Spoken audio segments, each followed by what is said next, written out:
So this is a workshop on how to create effective test questions. Today we're going to focus on how to create essay questions. First, we'll start off with what are essay questions. The examinees compose a response rather than select a response, so it makes it a little more interactive for the students. It elicits responses longer than a few sentences, and it also allows for original and creative responses. So now the question is, why should we use essay questions?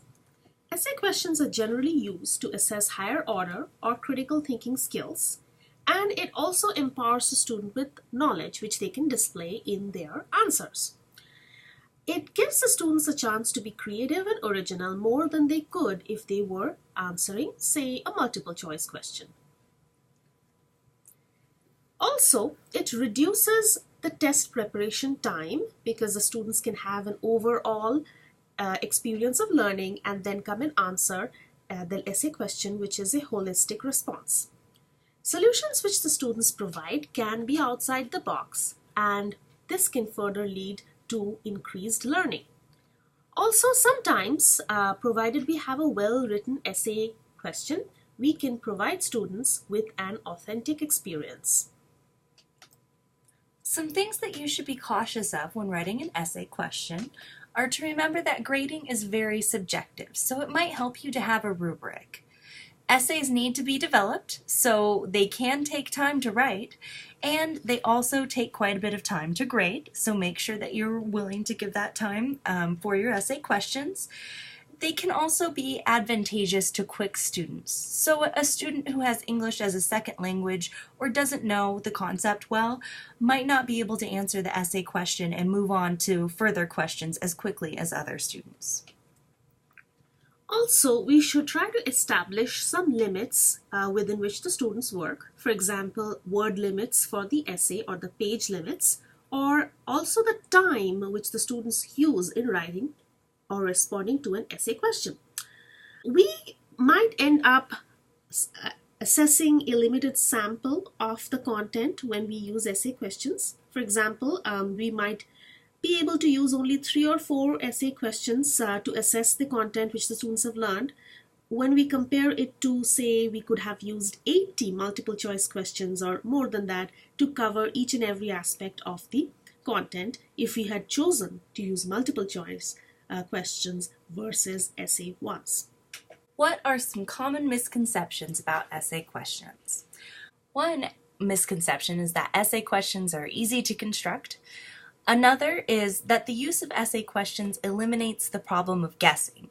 Students can still guess on essay questions just as easily as they could on a multiple choice question, so do be aware of that.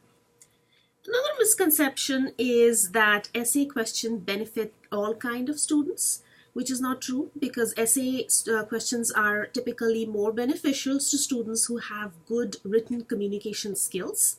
Those that really don't have the chance to display their learning through an essay question. Also, essay questions encourage students to prepare more thoroughly. This may not be true because some students may just use diversionary tactics and just write a long answer which is off the point and does not really end up using their knowledge, and therefore we cannot assess their learning through an essay question. Another thing to be aware of is that there's a misconception that essay questions assess higher order learning or critical thinking skills regardless of how the responses are written, and there can be essay questions out there that are incorrectly written and they end up assessing recall, facts, what did I tell you in class, please repeat it on the paper, versus higher order thinking. So do be cautious of how you write your questions. Okay, here we have an example of how the recall versus higher order thinking skill testing can occur in an essay question. So if you read the first question, which says, what are the major advantages and limitations of essay questions? This is clearly a recall question. Whereas the second question, which is longer, is a higher order thinking skills question. I'll give you some time to read it.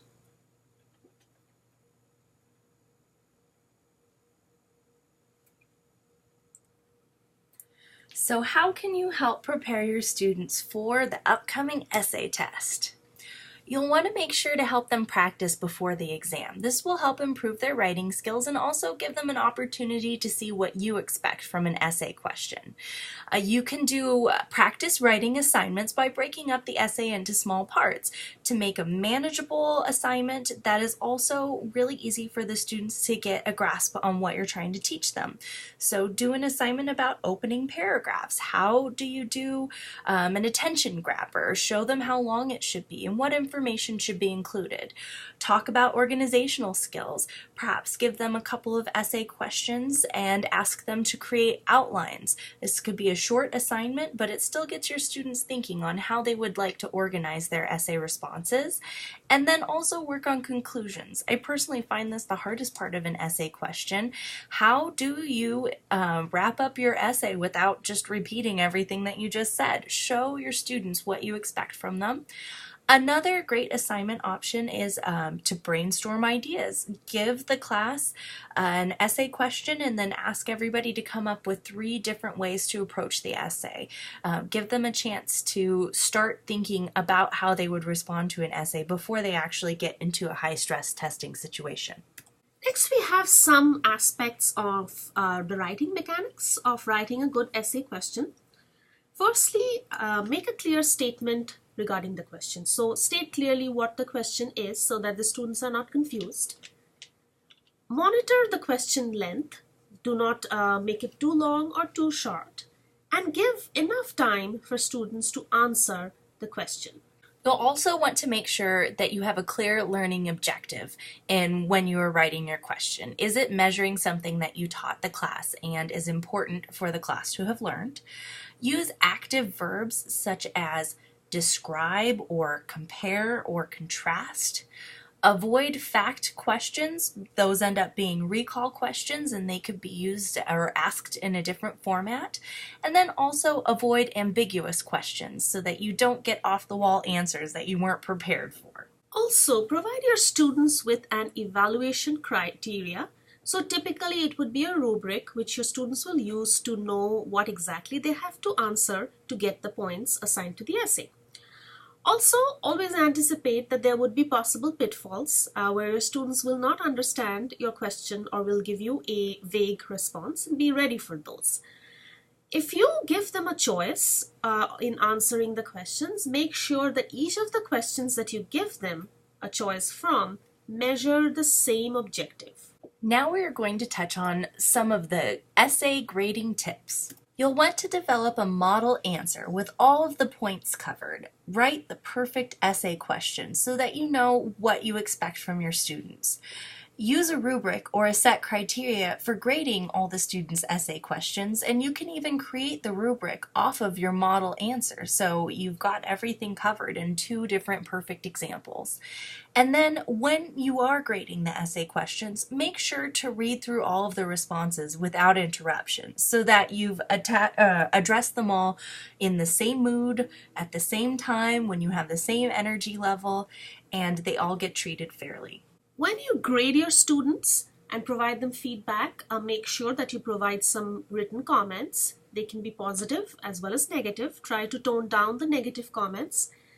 Also be aware of the irrelevant content which both you and your students might pass on. So the students might be writing vague answers and you may be giving them comments which are not very precise. Also, one good idea would be to grade anonymously so that you can be objective while grading your students' answers. This presentation is brought to you by Devshika Bose and Maria Schimmel. Devshika comes to us from the Idea Shop. She is an instructional design consultant, and I am the Online Testing Center supervisor. If you have any further questions or need further guidance, please don't hesitate to contact your instructional design consultant or the Testing Center supervisor for more information.